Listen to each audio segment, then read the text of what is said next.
자, 다음 사안 얘기해 보겠습니다. 이번에는 친일파 재산 환수 관련된 이야기인데요.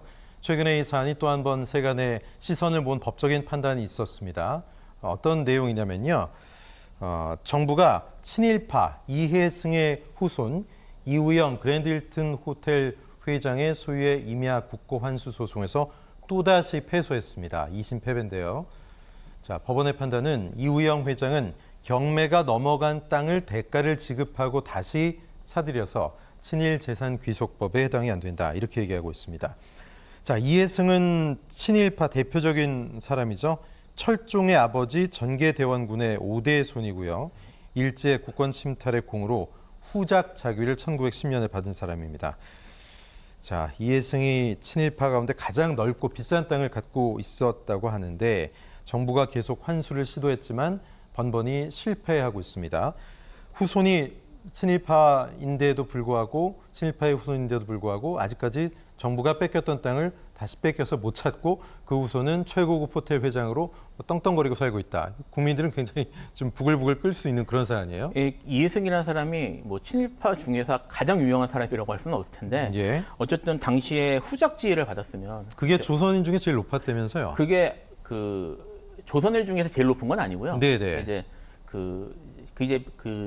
일본이 메이지 유신을 하면서 예. 그 5개의 귀족자기를 만들었는데 네. 가장 높은 건 공작입니다. 공작, 네네. 후작 이렇게 두 번째 지위에 해당하는데 우리는 경술국치 이후에 예. 조선 왕실에는 왕공족이라고 하는 높은 지위를 줬고요. 네. 그리고 그 왕족에 가까운 사람들에게는 공작 지위를 줬습니다. 네. 준 건 맞는데 후작 지위는 이제 이제 먼 왕실의 친족이었기 때문에 이제 조선 왕실의 친족이었기 때문에 후작 지위를 준 걸로 보이긴 하는데 예. 뭐 후작 지위를 준다고 하는 게 그냥 어차피 가까운 좀 이제 왕족이라고 하더라도 그거를 그냥 줄 리는 없었을 거고 네. 2010년도 이거를 바로 준 걸로 봐서는 상당한 부분에 협력이 있었던 걸로 보이고요. 1910년에요. 네, 줬다는 걸 보이고 그리고 말씀하신 것처럼 이후에 훈장도 받은 적이 있고 네. 그다음에 1917년에 이제 1910년 이후 경술국치 이후에 우리나라 그 부동산에 대해서 그 일본이 대규모의 사정 작업, 그러니까 다 토지 조사를 한 다음에 이거를 막 맘대로 나눠주는 작업들을 했거든요. 근데 그때 많은 재산들이 우리나라와 이제 일반적인 백성들로부터 뺏어서 예. 이거를 친일파에게 넘어갔습니다. 근데 이제 가장 많이 받은 사람 중에 하나라고 합니다. 1917년 네. 경에 받았던 사람이고 결국 그런 식으로 재산을 만들어서 높은 그 귀족지위를 받고 그리고 마련한 재산으로 이제 일제 강점기 동안 크게 잘 살았던 사람인데 그 재산을 그대로 보존한 상태로 해방 이후에도 계속 잘 살아서 그래서 후손들이 다 잘 살고 있는 그래서 국민 정서에는 상당히 반하는 상황이라고 볼 수 있을 것 같습니다. 예, 그 소송 속의 땅이 홍은동에 있는 그랜드 힐튼 호텔의 땅입니다. 정부가 2번 다 소송에서 패했다고 하는데 이게 내용을 살펴보면 일부러 근저당 또는 경매를 넘어가게 해서 소유권이 넘어갔다가 다시 그것을 돈을 주고 사들이는 그런 케이스입니다. 이번에도 이런 케이스인데 정부가 2심까지 졌는데 이게 대법원까지 다시 가서 다퉈볼 수 있는 사안입니까? 예, 일단은 정부가 지금 1심, 2심 다 패소를 했는데요. 네. 이제 아마 대법원으로 가져갈 것으로는 보입니다. 그러나 다만 대법원으로 갔을 때는 이제 법률심이기 때문에 이제 법률적인 그런 오해가 아니고서는 사실상 그 기존의 그 판례들을 네. 존중을 할 수밖에 없거든요. 그래서 사실상 이게 뭐 판례가 바뀔 수 있을 만큼의 사안이냐라는 데는 좀 의문은 있습니다. 네. 다만 이제 이 사안에서는 우리 그 친일 재산 귀속법에 보면은 제3조 1항 단서에 제3자가 선의로 취득하거나 네. 정당한 대가를 지급하고 취득한 권리를 해하지 못한다고 지금 되어 있거든요. 예. 그렇기 때문에 이 사안의 경우에는 그 이해승이 그것을 이우영에게 준 것을 이제 제1은행이 갔다가 이제 그 경매로 취득을 했다가 다시 이걸 이 회장이 또 취득을 네. 했기 때문에 그 제1은행을 제3자로 본다 그러면은 그러한 이 지금 조항에 따라서 지금 어떻게 보면은 좀 억울할 수도 국민들 보시기에는 좀 이해가 안 되실 수도 있겠지만은 법리적으로는 이제 그 이해승 쪽에 그 친일파 쪽에 손을 좀 들어준 그런 사안입니다. 그래서 이런 부분에 대해서는 사실 좀 판사들이 판단을 할 때 이제 너무 그 법의 문구에 좀 천착해서 좀 네. 형식적인 해석을 하는 것이 아니냐. 오히려 좀 실질을 보고 정말로 이 법이 원래 도모했던 그런 취지 이런 것들까지 좀 더 녹여서 판단을 좀 했었어야 되는데 네. 뭐 어찌됐든 이 부분에 대해서는 대법원에 올라가서 최종적인 판단을 받아봐야 될 것 같습니다. 네, 지금 신인규 변호사 얘기했던 3조 1항 제3자가 선의로 취득하거나 정당한 대가를 지급하고 취득한 권리의 경우는 친일 재산 귀속법에 해당되지 않는다. 사실 이 임야를 재취득 이우영 회장이 할 당시에 이게 뭐 당연히 친일 재산이라는 사실을 알고 있었던 건데 선의와 관계없이 대가만 지급했다면 그 뭐 제3자 이렇게 되는 겁니까? 이게 뭐 지금 말씀하셨던 것처럼 이거를 짜고 넘겼으면 문제가 될 수 있는데 네. 이게 제일은행이라는 곳이 그 당시에 제일은행이 이거를 경매로 잡았습니다. 경매로 네. 붙잡았기 때문에 아마 그 3자로 본 거는 제일은행을 3자로 본 것 같아요. 예. 근데 제일은행으로부터 지금 다시 이거를 취득한 때가 1967년입니다. 그러니까 이제 친일재산 그 재산환수 특별법이 만들어지기에 보다도 한 40년 전의 일이거든요. 네. 그래서 아마 그런 이것 때문에 이거를 짜고 쳤다고 보기는 어려울 것 같고요. 그리고 당시에 아주 옛날에 67년에 다시 이거를 경로 넘어갔다 다시 받은 게 67년이라서 네. 이 법을 소급 적용하는 시기는 아니면 그런 식으로 처리하기는 어렵다고 네. 판단한 것 같습니다. 예. 그러면 뭐 일부러 노리고 67년에 다시 산 거는 아닐 수 있다. 네, 그렇게 보기 좀 어렵지 않을까 그렇게 보긴 좀 싶습니다. 어렵다. 네, 그럴 것 같습니다. 그렇군요. 이해승 뭐 재산만 문제겠습니까? 우리나라 땅에 여전히 친일파 재산이 상당히 많습니다. 그 가운데 아까 제가 뭐 유명한 김필성 변호사님 제일 유명한 친일파는 아니라고 하셨는데 이완용이 제일 유명하죠. 예. 이완용 재산이 충격적으로 많죠. 여의도 면적의 8배 토지를 소유하고 있습니다.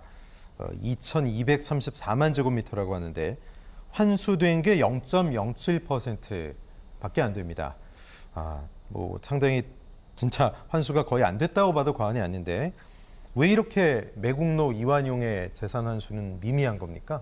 사실 그 친일재산 귀속에 관한 특별법이 이제 2005년도에 이게 제정이 됐거든요. 그러니까 네. 상당히 그 해방 이후에 바로 이런 게 청산이 되지 못하고 이제 상당히 한 50년 정도, 60년 정도 네. 시간이 흐른 뒤에 이제 법률을 제정해서 이걸 하려다 보니까 매우 힘든 겁니다. 네. 왜냐하면 그 사이에 여러 가지 뭐 친일 행정을 했던 분들이 돌아가시기도 했을 것이고 여러 가지 그런 증빙을 할 수 있는 자료들이 많이 좀 누락이 됐을 수 있거든요. 예. 그럼에도 불구하고 이제 그 법을 통해서 이런 친일 재산에 대한 조사도 했고 또 법무부 같은 데에서는 친일 재산을 또 이렇게 환수하는 이제 특별 팀들도 운영을 하고 했었던 것인데 예. 사실 그럼에도 불구하고 공무원들을 동원해서 일을 처리하는 데 있어서 많은 한계가 좀 있었을 것입니다. 그래서 이완용 같은 경우도 뭐 우리가 가장 친일파 하면은 다 알 수 있는 아주 유명한 분인데 네. 상당히 지금 뭐 통계를 봐도 매우 미미하게 지금 환수가 된 걸로 보여서 뭐 예. 국민 여러분들께서는 지금 참으로 좀 답답해 하시지 않을까 이렇게 생각이 듭니다. 친일 청산을 해방 후에 전격적으로 해내지 못한 그런 뭐 업보가 아닌가 이런 생각도 들고요.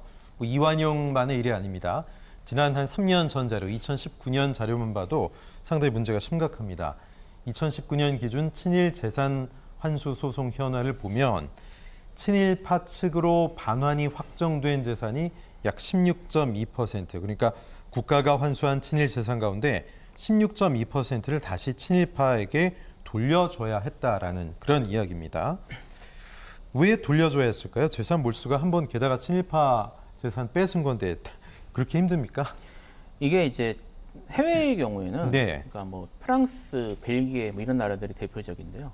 해외의 경우에는 효율적으로 다 이제 환수하는데 성공을 해서 나치가 문제됐던 네, 케이스인데요. 그렇죠. 했었는데 이게 프랑스의 예를 들면 프랑스가 이미 드골리 임시정부 때, 네. 그러니까 망명 임시정부 때인 1944년에 관련 규정을 만들었습니다. 네. 그래서 나치가 패망한 이후에 즉시 진행을 했거든요. 그래서 51년까지 부역자들을 처벌하고 재산환수 작업을 이미 다 마쳤습니다. 예. 그러니까 사실 이제 우리나라가 광복 직후라면 친일파가 누군지는 다 알고 있고, 그렇죠. 그리고 그 친일파들이 어떻게 재산 형성했는지는 다 알고 있기 때문에 그 친일파의 재산을 환수하는 거는 그때 진행을 했으면 어렵지 않았을 겁니다. 잘 아시다시피 네. 당시에 반민특위라는 게 만들어져서 실제로 네. 진행이 됐는데 그것이 뭐 이제 이승만 정권의 정치적 이유 때문에 중단이 됐고 예. 오히려 친일파들이 이후에 다시 득세하는 일이 벌어지면서 네. 그것이 이제 멀어진 것이거든요. 그리고 이걸 2005년 친일재산 환수에 관련 특별법이 만들어지기 전까지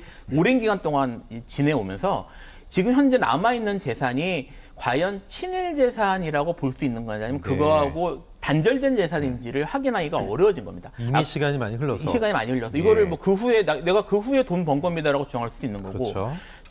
그래서 지금 아까 이제 문제됐던 케이스 같은 경우에도 1967년도에 이미 그런 일이 벌어졌다는 건데 네. 67년도면은 지금부터 거의 50년 전의 얘기지만 예. 50년 이상 된 얘기지만 그 광복으로부터는 시간이 또 한참 지난 때 아니겠습니까? 그러니까 지금 그 후에 어쩌든 호텔 경영을 하고 뭘 하면서 사업을 하면서 돈을 그 후에도 계속 많이 벌었을 텐데 땅의 가치도 더 올라갔을 올라갔어. 것이고요. 그러니까 그거를 네. 이렇게 딱 잘라서 하기는 어려운 것이죠. 사실 이게 예. 되기 위해서는 그 재산 전체에 대해서 일부를 강제로 몰수하는 식의 형태로 가야 될 수밖에 없는데 예. 지금 시간이 오래 지난 이후에 후손들에게 그거를 강제로 일정 액수를 강제로 뺏어오는 식으로 입법하기는 여러 가지 면에서 문제가 있어서 예. 결국은 그런 한계 때문에 이런 일이 벌어진다고 보셔야 돼요. 예, 우리가 뭐 역사를 돌려서 반민투기 시절로 다시 갈 수도 없고 어쨌든 전담 기구가 없는 게 지금 문제가 아닌가 싶은데 뭐 광복절 인근이어서 이슈 때문에 이런 일 얘기 나오는 게 아니라 국가 차원에서 한번 정리가 필요한 것이 아닌가 그런 지적들 많습니다.